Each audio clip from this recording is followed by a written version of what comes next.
Anne-Catherine est née en 1970, ça on peut le dire parce qu'elle est jeune. Elle a étudié dans un lycée franco-allemand. Elle s'est baladée du côté de Neoma. Et ton premier métier, ton premier job, tu étais dans le marketing direct à l'époque. Oui. C'était quoi le marketing direct? C'était le bon vieux papier? Exactement, le bon vieux papier. Et je travaillais dans l'assurance vie, donc on envoyait des... J'étais dans le département fidélisation, donc j'envoyais des choses au moment de l'IFU, du certificat de réduction d'impôt, en disant si vous reversez un petit peu plus, vous aurez une réduction d'impôt plus importante. Donc ça m'a appris le goût des chiffres et le goût des datas, c'est-à-dire de mesurer ce qu'on faisait.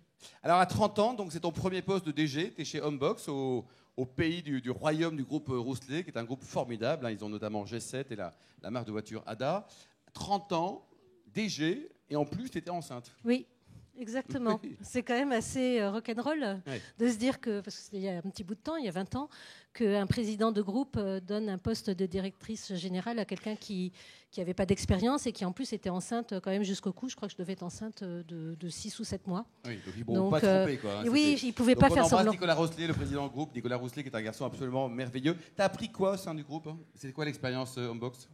J'ai tout appris. J'ai appris mon métier de manager. Hein. J'étais un bébé manager et j'ai grandi avec beaucoup de bienveillance, beaucoup d'exigence également, parce que c'est un groupe qui est exigeant. Nicolas aime que les choses aillent vite, qu'il y ait des résultats. Et c'est sa boîte. Hein. Et c'est sa boîte, exactement. Donc ça m'a aussi appris que quand j'arrivais pas à convaincre quelqu'un, alors que je pensais que j'avais une bonne idée, c'est que peut-être que c'était de ma faute, et que si c'était son argent, il avait toujours raison. Donc ça, j'ai appris aussi ce que c'était que mettre son argent dans une entreprise, mettre ses tripes, son capital, et que j'ai toujours j'ai appris l'admiration des entrepreneurs dans le groupe Rousselet. Tu étais également directrice générale du groupe les Gîtes de France, c'est ça? Oui, exactement. Alors ça, c'est changement de décor, là, parce que là, c'est quand même... C'est quoi? C'est une coopérative, le statut? C'est pas une coopérative, c'est une association loi 1901 avec une fédération. Donc, ça va être insupportable à manager, ça, non? C'est un peu compliqué en termes de gouvernance, parce que le conseil d'administration est élu dans chaque département par des propriétaires de gîtes. Donc moi, à ce moment-là, j'avais été embauchée pour... concurrencer Airbnb qui arrivait en France, en disant il faut qu'on arrive à contrer Airbnb. J'avais une gouvernance qui n'était pas super agile. Tout à l'heure, on parlait. Donc j'ai décidé que je n'allais pas les écouter, que j'allais faire du test and learn, donc que j'allais tester des choses et qu'on allait parler après de résultats et non pas de croyances. Donc ça m'a aussi appris à convaincre des gens, même s'ils n'en avaient pas envie. Combien de gîtes à l'époque, de propriétaires de gîtes différents? Je crois qu'il y avait 45 000 propriétaires de gîtes énorme, et puis 67 000 hébergements, une capacité hôtelière qui était supérieure à Accor dans le monde à cette époque-là. Donc oui, et puis une marque absolument formidable parce que ça avait été créé par un sénateur des Alpes de Haute-Provence pour lutter contre la désertification de campagne, exactement, et que c'était aussi un moyen souvent pour les femmes de pouvoir avoir leur premier salaire ou les premiers jobs, parce que les femmes d'agriculteurs, elles géraient le gîte. Donc c'était un moyen d'émancipation. Donc c'est une très belle marque. Alors elle a une image un peu ringarde, mais vraiment une très très belle marque. Qui fréquente les gîtes de France? Il n'y a pas honte. Hein. Ben voilà, vous êtes deux. Alors, après, donc tu es devenu DG de Rent-A-Car. Donc là, changement de décor. Là, ça appartient à qui d'ailleurs, Rent-A-Car? Alors Rent-A-Car est une entreprise française, comme son nom ne l'indique pas, et ça appartient à la famille Boré, Marc Boré, qui est un entrepreneur marseillais qui a commencé avec une agence et puis qui en a créé beaucoup, puisqu'il y en a 450 actuellement. Alors, quel regard tu portes justement l'évolution de la mobilité là? Les jeunes, ils n'ont pas de voiture, ils n'achètent pas de voiture, ils louent, là, tout ça change, quoi, non? Alors ça change parce qu'on est sur la valeur de l'usage plutôt que la valeur de la possession. Après, ça change également parce qu'il y a la décarbonation et le passage aux véhicules électriques qui est inéluctable. Hein. C'est pas qu'on en ait envie ou pas envie, mais c'est la loi l'impose.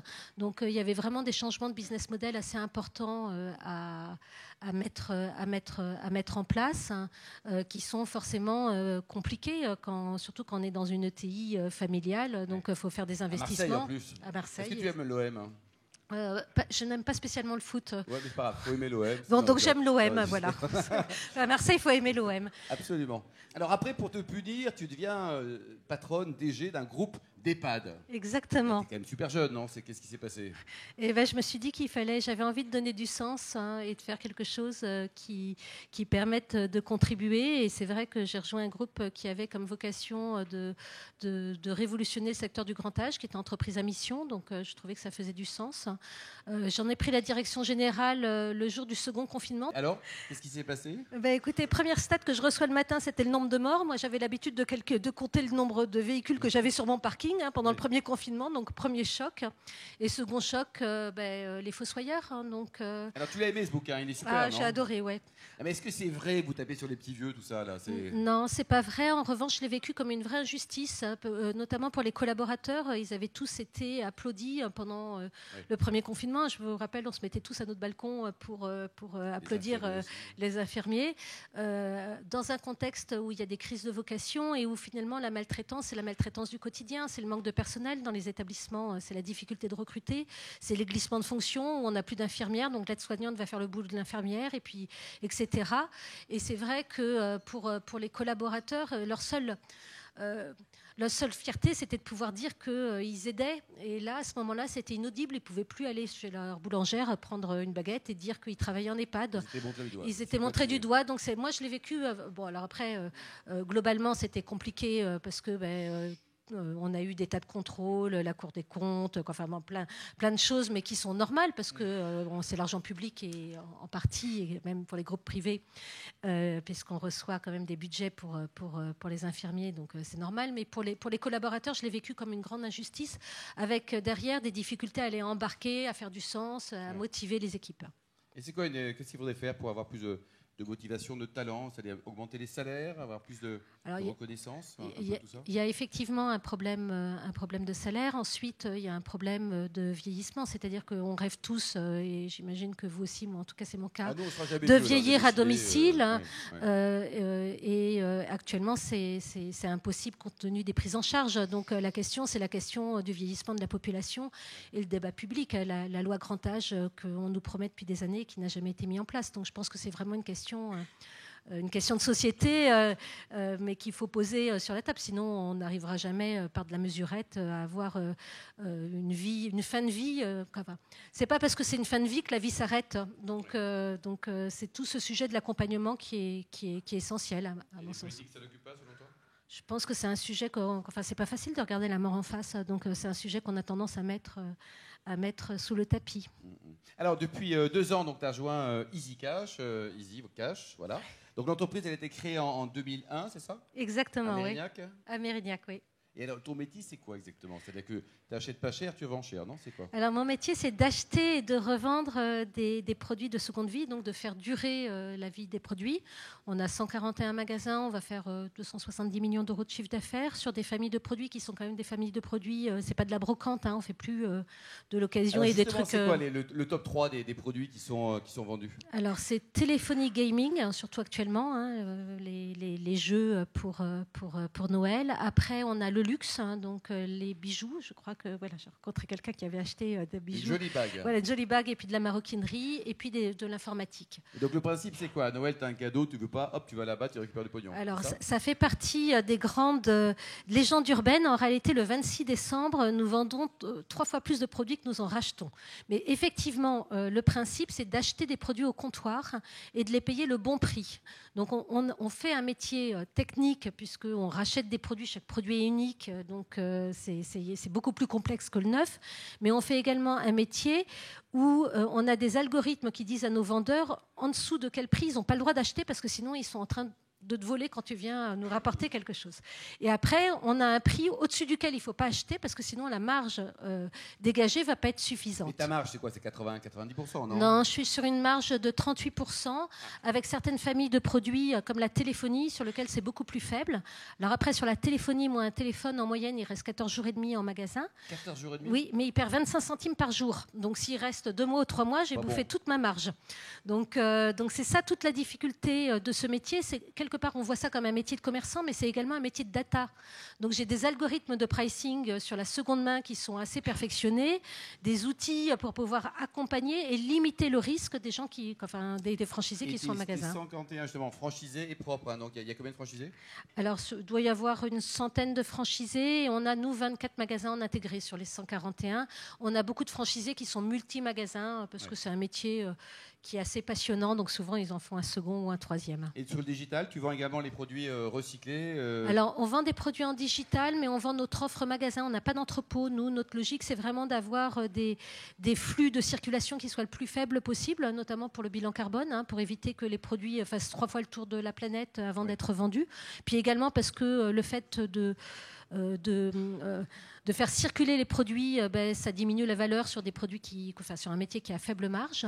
Donc pour l'instant, Internet représente une part relativement faible de notre chiffre d'affaires. On est à 6% du chiffre d'affaires sur Internet et on fait à peu près 5% du chiffre d'affaires sur des marketplaces. Ça va être Back Market, ça va être Rakuten. Et tu as des partenariats avec des acteurs de la distribution classique, si je puis dire? Alors j'aide les acteurs de la distribution classique à se lancer dans la seconde main. Donc ça peut être soit en leur apportant notre savoir-faire. On a notamment 11 magasins avec Cora qui fonctionnent très bien. On fait du shop-in-shop avec Auchan. Et on peut faire aussi des accompagnements simplement en termes de consulting ou d'outils. Parce que c'est quand même un métier particulier et on le maîtrise assez bien. Donc c'est possible de gagner de l'argent en faisant de la seconde vie. Je sais qu'il y a beaucoup de retailers qui pensent que c'est pas le cas. C'est une belle philosophie. Vous êtes un peu les mères Teresa du recyclage? Alors non, on est des commerçants. C'est juste un effet d'aubaine. Non, c'est pas un effet d'aubaine. C'est-à-dire qu'au démarrage, il y avait quand même l'idée de se dire que les produits pouvaient, qu'on n'allait pas jeter des produits. Et que c'était pas non plus de la paupérisation. C'est-à-dire que c'était une époque où l'occasion, la brocante, c'était pour les pauvres. Donc il y avait une vraie volonté des fondateurs de créer une marque qui fait du sens. Après, notre métier, c'est un métier de commerçant et c'est un métier de cash. C'est d'ailleurs pour ça qu'on s'appelle Easy Cash. Alors je sais que le nom a une connotation un peu... Mais on donne de l'argent à nos clients, donc on dépense de l'argent avant de le vendre. Donc pour nous, la rotation des produits, être capable d'acheter le bon produit, c'est extrêmement important. Et de le vendre vite. Donc on est des commerçants avant tout. On n'est pas des philanthropes. Et alors l'entreprise, donc c'est une belle ETI, un volume d'affaires de 270 millions d'euros. Tu le rappelais, qui sont les actionnaires? Toi, tu es actionnaire aussi, Anne-Catherine? Oui, moi je suis actionnaire. Alors c'est des fondateurs. C'est les fondateurs qui sont actionnaires, qui ont eux-mêmes des magasins. En tout cas, pour la plupart d'entre eux, il y en a quelques-uns qui les ont vendus. Donc c'est un réseau qui est... on est franchiseurs, mais on est... des franchiseurs commerçants. Donc c'est important de faire des choses qui font du sens et qui, en magasin, vont permettre de créer de la valeur commune. Et la boîte, elle sera vendue quand? Elle sera vendue un jour, peut-être. Elle sera vendue un jour. La Valo, ça vaut combien, une boîte comme ça?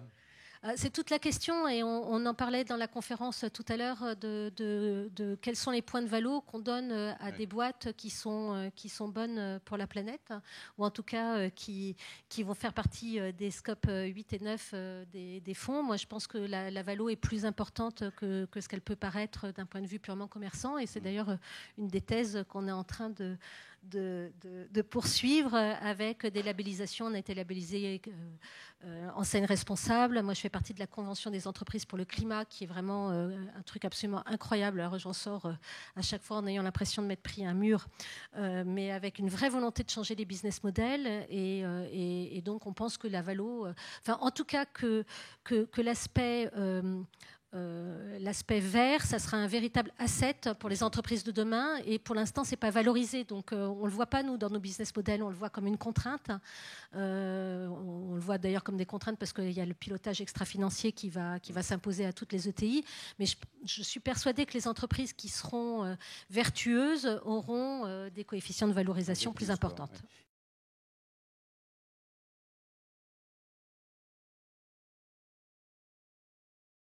Alors, je ne pense pas, parce que alors d'abord, avec l'arrivée de ces enseignes, le marché a vraiment décollé. Le marché de la seconde main en France a longtemps été de 6 milliards d'euros et il n'a pas bougé pendant quasiment 10 ou 15 ans.